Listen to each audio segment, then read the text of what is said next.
All right, in these last two videos, I wanted to talk a little bit in this one, give a little bit of history on the how the definition of autism has evolved over the years, how it's diagnosed, and how it's defined.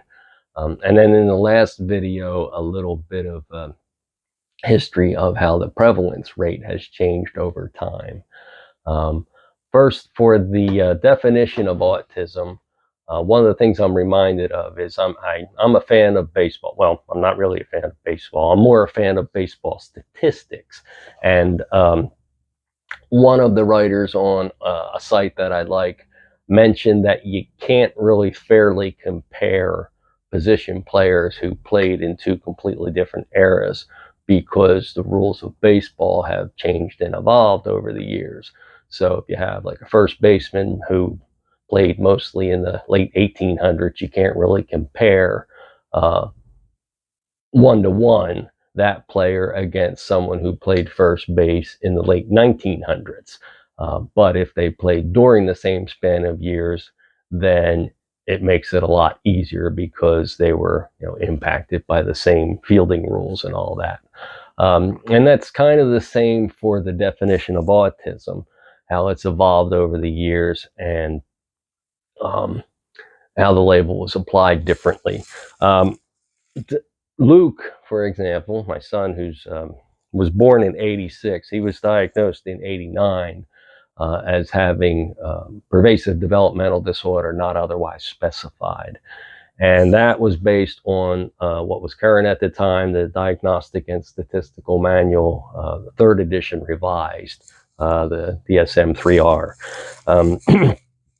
And autism first appeared in the DSM-2 in 1968, but it appeared as a psychiatric condition. Basically, your American Psychological Association definitions are still what we use, but it was definitely a psychiatric condition. Thinking at the time was that autism was a byproduct of poor parenting, so that the child withdrew, and this is how the autism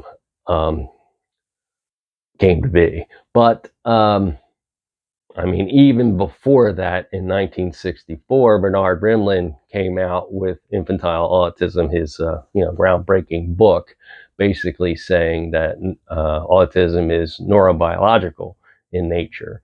And so by 1968, the refrigerator mother, the cold parenting idea was already losing a lot of steam.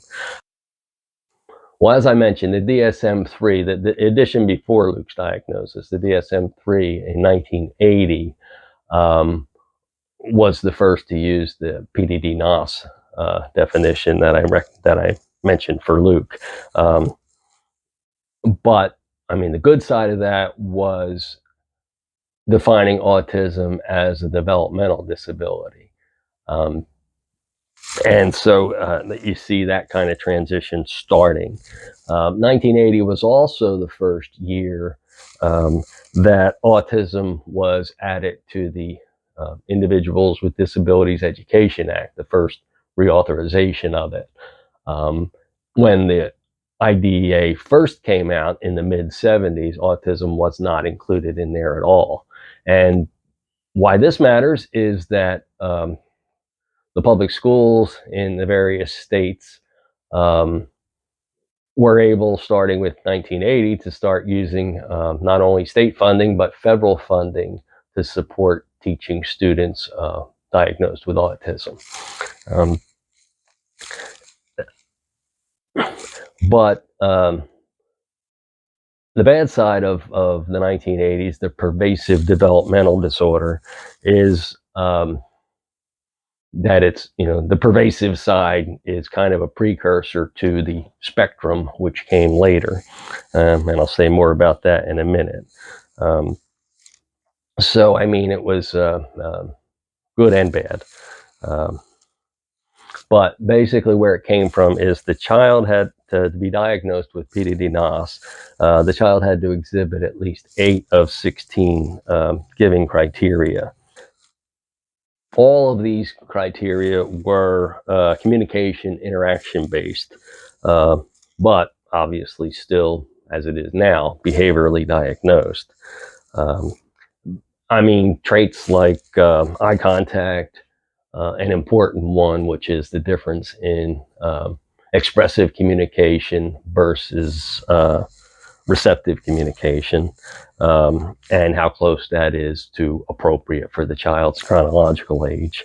Daily living skills, uneven life skills development, especially the unevenness, that's still something that um, stands out for autism even now. Uh, but in practice, in diagnosing using this 16 traits, it led to a range of abilities being diagnosed, and high functioning, low functioning, Asperger's syndrome, um, and a lot of this different names for autism came in with the 1994 edition, the DSM-4, and by the time the DSM-5 came out in 2013,